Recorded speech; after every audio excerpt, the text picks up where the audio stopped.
Hello अस्सलाम वालेकुम viewers. आप सभी को मेरे grammar made easy YouTube channel पे आप सभी का मैं स्वागत करता हूं। आप सभी का वेलकम करता हूं। आप सभी को मैं खुशामदीद करता हूं।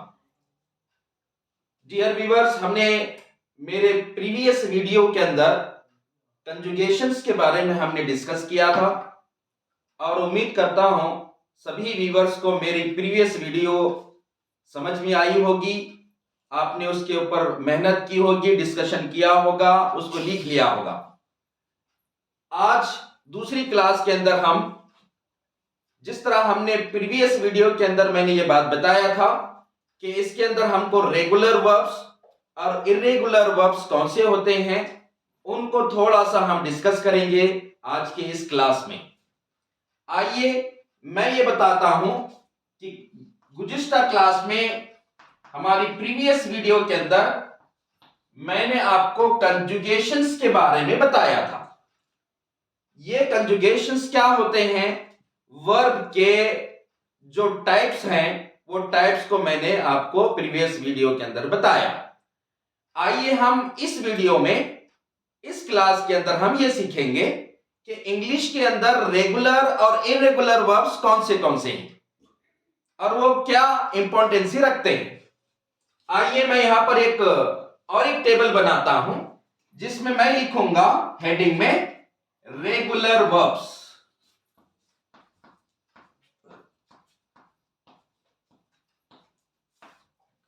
रेगुलर वर्ब्स कौन से हैं, आप तमाम को ये आसानी से समझ में आएगा कि हम सभी ये जानते हैं V1 वर्ड, V1 लफ्ज हमको मालूम है। खेलने को क्या बोलते हैं, प्ले। लिखने को क्या बोलते हैं, राइट बोलते हैं। खरीदने को बाई बोलते हैं और यहां पर पकाने को कुक बोलते हैं। उसके साथ साथ हम पूछने को क्या बोलेंगे, आस्क बोलेंगे। जवाब देने को आंसर बोलेंगे। इस तरह हमको V1 सभी को मालूम होता है। उसका V2 और V3 बनाने के लिए हमको क्या फार्मूला है, क्या पर्टिकुलर फार्मूला हम यूज करेंगे, उसके बारे में हम डिस्कस करेंगे। रेगुलर वर्ब वो हैं जिनका पहला वर्ड हमको मालूम है। हम बोलेंगे यहां पर V1, V2 और ये V3। यहां पर हम मीनिंग लिखेंगे, उसके बाद वो वर्ड लिखेंगे। यहां पर मीनिंग लिखेंगे इसका खेलना। यहां पर मैं हिंदी में भी लिख रहा हूं खेलना। खेलने को हमको मालूम है प्ले। अब इसका V2 और V3 बनाने के लिए हमको आसानी से फार्मूला यूज आता है और वो है जो भी वर्ड आएगा उसको या तो डी लगा दो या तो ईडी लगा दो। तो यहां पर तीसरा V3 भी हो गया प्लेड। Play, played, played. हमने V1 पता लगा लिया, हमको मालूम है कि V1 क्या है, इसका खेलने का V1 प्ले है। अब हम उसका जब V2 और V3 बनाते हैं तो मैं क्या कर रहा हूं, यहां पर ईडी लगा रहा हूं। सेकंड में भी ईडी लगाना और थर्ड में भी ईडी लगा देना। तो ये लफ्ज हो गया प्ले, प्लेड, प्लेड। फिर यहां पर एक लफ्ज और एक मैं लिख रहा हूं पूछना। यहां पर हिंदी में भी लिख रहा हूं मैं। पूछने को हम क्या बोलेंगे, आस्क बोलेंगे। अब इसका V2 और V3 में कैसे बनाऊं, ईडी लगा दूंगा। आस्क के अंदर मैं ईडी लगा दूंगा तो क्या हो जाएगा, ये आस्क्ड हो जाएगा। आस्क, आस्क्ड, V3 भी आस्क्ड। मैंने वहां पर डैश इसलिए दिया है, यानी V2 जो है वो V3 भी सेम है। फिर हम और एक लफ्ज लिखेंगे जवाब देना। जवाब देना।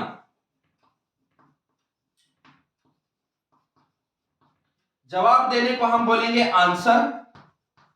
यहां पर भी ईडी लगा देंगे हम, आंसर्ड, आंसर्ड। तो ये जो है जितने वर्ड आएंगे उन वर्ड के अंदर क्या लगा देंगे, V2 और V3 बनाने के लिए आपको ईडी लगाना होगा। जब वो आसानी से वो लफ्ज बनेगा, वो शब्द बनेगा play, played, played, ask, asked, asked, answer, answered, answered. अब ये हो गया एक सिस्टम। रेगुलर हमको मालूम रहता ही, ईडी लगाएंगे तो उसका V2 और V3 बन जाएगा। इसके अंदर और एक वर्ड है, वो क्या है, अगर पहले से V1 के अंदर अगर ई आ रहा है तो आपको सिर्फ डी लगाना है, वो उसका V2 और V3 बनेगा। For example PURCHASE, purchase. और परचेज जो वर्ड है आखिरी में लास्ट में हमको ई नजर आ रहा है, अगर ई नजर आए तो सिर्फ V2 और V3 के अंदर डी ऐड करना है। क्या बनेगा डी ऐड करने पर? Purchase, purchased, purchased. इस तरह बहुत सारे वर्ड आएंगे, आप आसानी से उसका V2 और V3 आप बना सकते हैं। तो परचेज, परचेज्ड, परचेज्ड, इसके माने होंगे, इसका अर्थ होगा खरीदना।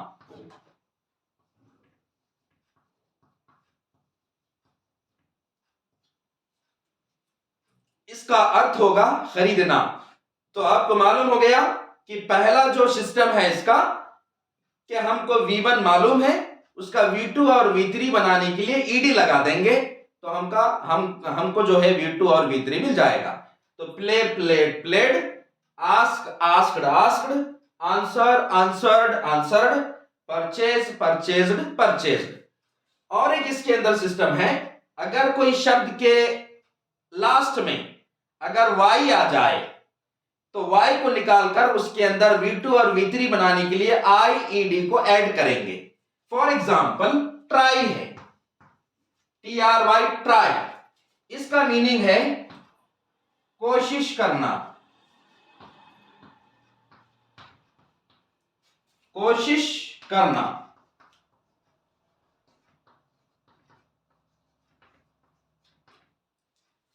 इसका V2 हो जाएगा, Y है लास्ट में, उसको निकाल करके IED लगा दो, ये V2 और V3 बन जाएगा। Try, tried, tried. तो आप नोट कर लीजिए, पहला सिस्टम है रेगुलर वर्ब्स है। ये रेगुलर वर्ब्स इसलिए कहते हैं क्योंकि हमको V1 इन शब्दों के अंदर, इन अल्फाजों को अंदर हमको V1 मालूम रहता है। अब उसका V2 और V3 अगर हमको बनाना है तो आपको सिर्फ क्या करना है, V2 के अंदर ईडी लगाना है और V3 के अंदर भी ईडी लगा देना है, तो फिर आसानी से आपका लफ्ज बन गया। ये हो गया V1, V2, V3।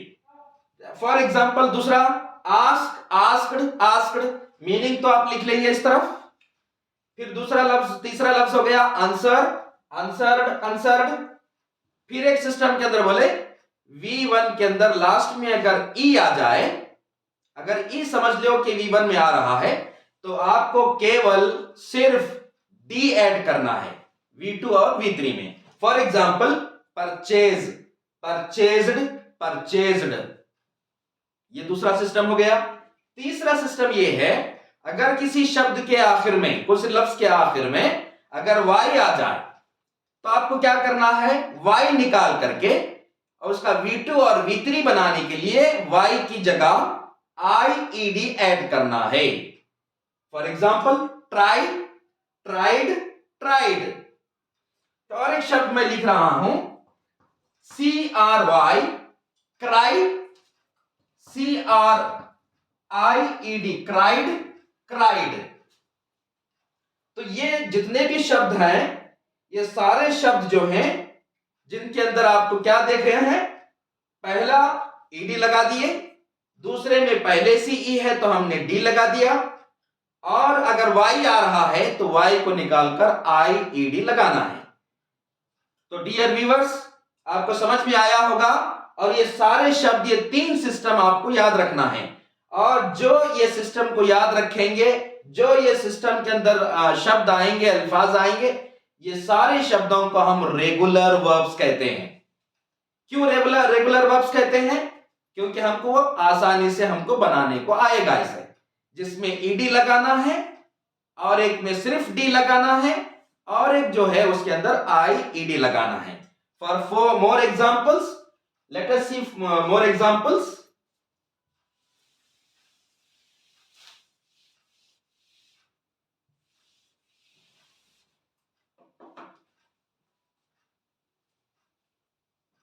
हम और एक शब्द देखेंगे, साफ करना। यह शब्द होगा क्लीन, हमको मालूम है। आप बनाइए, आप आसानी से आप बना सकते हैं इसका V2 और V3। इसके अंदर हम लगाएंगे ईडी, क्लीन्ड, क्लीन्ड, साफ करना। और एक शब्द मैं आपको बताना चाह रहा हूं, वो है टिकल। टिकल, TICKLE, टिकल जो लफ्ज है, आखिर में क्या है, यहां पर पहले से ई है, तो हम इस शब्द के अंदर क्या लगाएंगे, इस लफ्ज के अंदर सिर्फ और सिर्फ डी लगा देंगे, और V3 के अंदर भी डी लगा देंगे। तो टिकल, टिकल्ड, टिकल्ड, इसके माने होंगे गुदगुदी करना,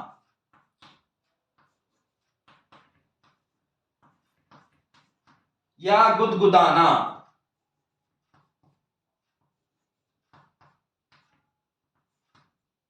हिंदी में मैं लिख रहा हूं गुदगुदी करना, इसको हम बोलेंगे टिकल, टिकल्ड, टिकल्ड। तो समझ में आया होगा, हमने पहला शब्द लिखा क्लीन, उसके अंदर हमने ईडी लगा दिया, क्योंकि पहले शब्द में, पहले लफ्ज के अंदर ई नहीं है, इसलिए हम ईडी लगा दे रहे हैं V2 में, और V3 में भी, V2 के अंदर भी, V3 के अंदर भी ईडी लगा देंगे। फिर मैंने दूसरा शब्द आपको लिखा टिकल। इस शब्द के अंदर, इस लफ्ज के अंदर आखिर में ई है, इसलिए हम V2 और V3 के अंदर सिर्फ और सिर्फ डी लगा दे रहे हैं। तो टिकल, टिकल्ड, टिकल्ड, माने होंगे, इसका अर्थ होगा गुदगुदाना या गुदगुदी करना। दूसरा और एक लफ्ज होगा हिकअप।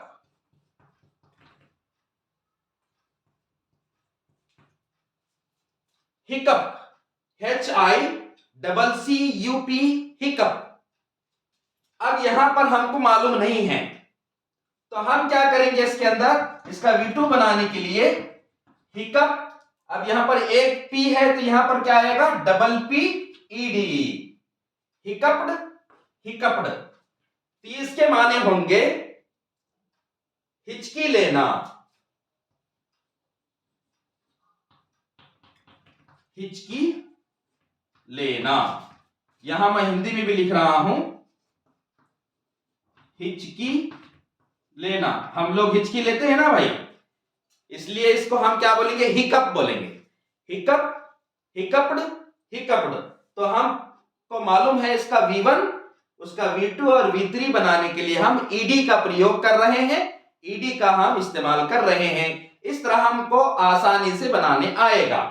तो आप नोट कर लीजिएगा, क्लीन, क्लीन्ड, क्लीन्ड, साफ करना, टिकल, टिकल्ड, टिकल्ड, गुदगुदी करना या गुदगुदाना।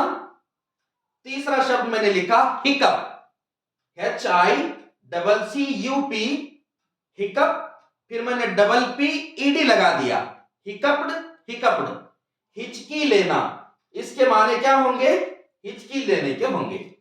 फिर एक लफ्ज मैं यहां पर लिख रहा हूं आपके एग्जांपल के लिए, बर्फ। बर्फ, हमको मालूम है पहला हर्फ, पहला लफ्ज क्या है, बर्फ है। अब इसका V2 और V3 कैसा बनाएंगे, इसके अंदर ईड लगा देंगे, बर्प्ड, और तीसरा भी बर्प्ड। इसके माने होंगे डकार लेना,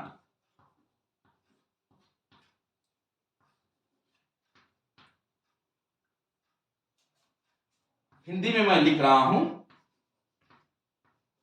डकार लेना, बर्फ, बर्प्ड, बर्प्ड।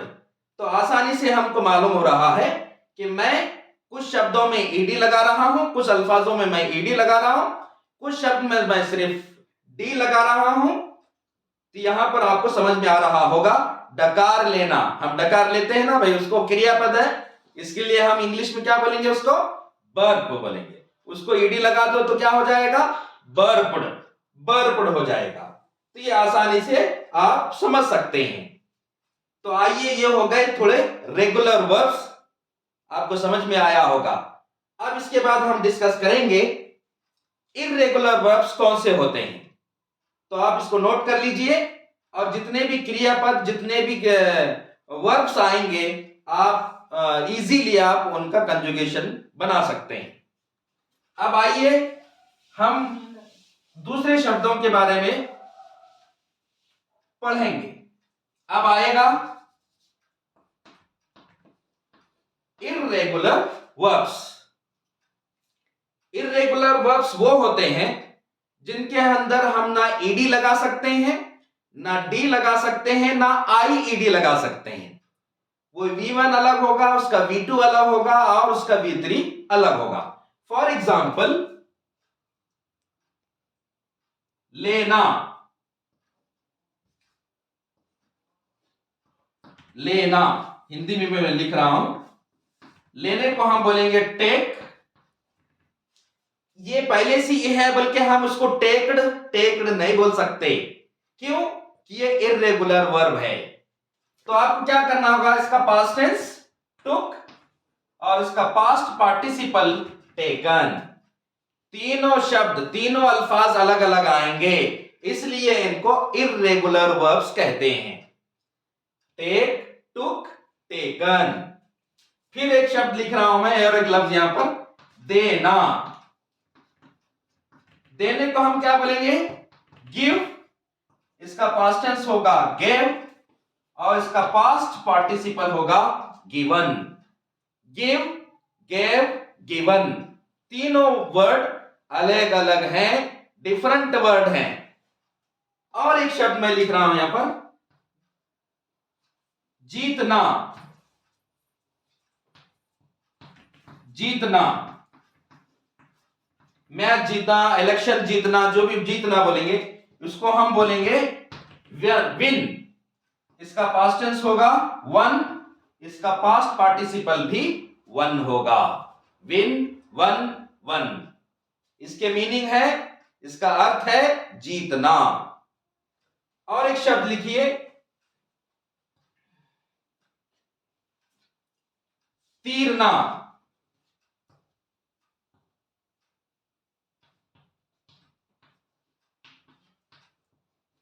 तीरने को क्या बोलेंगे हम, स्विम। इसका पास्ट टेंस होगा स्विम, इसका पास्ट पार्टिसिपल होगा स्वम। Swim, swum, स्वम। तो डियर व्यूअर्स, इन शब्दों पर, इन अल्फाजों पे थोड़ा सा गौर कीजिएगा। ये शब्द किसी के अंदर हमने ईडी का प्रयोग नहीं किया, ईडी का इस्तेमाल नहीं किया। इसके अंदर हमने डी का प्रयोग नहीं किया, हमने डी को इस्तेमाल नहीं किया, ना हम इसके अंदर आईईडी का इस्तेमाल किया है। तो तीनों, V1 अलग है, V2 अलग है, इसका V3 अलग है। इन शब्दों को हम कहते हैं इर्रेगुलर वर्ब्स। तो डियर व्यूअर्स, हमने आज की क्लास में पढ़ा कि रेगुलर वर्ब्स कौन से हैं और इर्रेगुलर वर्ब्स कौन से हैं। तो आपको याद रखना होगा, पूरे एक ही टेबल के अंदर सारे शब्दों को, सारे अल्फाजों को लिखना होगा। जब हम इनका सेंटेंस फॉर्मेशन सीखेंगे तो नए नए अल्फाज आएंगे, नए नए शब्द आपको सीखने में मिलेगा। तो आप उन सारे शब्दों को, मैंने मेरे प्रीवियस क्लास के अंदर जो चार्ट बताया था, उस चार्ट को लिखेंगे और उसके अंदर आपको ये सारे शब्द, चाहे वो रेगुलर हो चाहे इर्रेगुलर हो, आप लोग लिख लेंगे। उन शब्दों को आप याद कर लेंगे तो आपको कंजुगेशंस आपको आसानी से याद हो जाएंगे। और मैं उम्मीद करता हूं कि आप लोग ये सारे शब्दों को लिख लिया होगा और उसको प्रैक्टिस करेंगे तो आपको इसके अंदर परफेक्शन आएगी। तो आज की क्लास में बस इतना ही, और अगला क्लास के अंदर हम प्रोनाउंस के बारे में डिस्कशन करेंगे। तभी के लिए आप लोग खुश रहें, खैरियत से रहें। सभी के लिए अल्लाह हाफिज।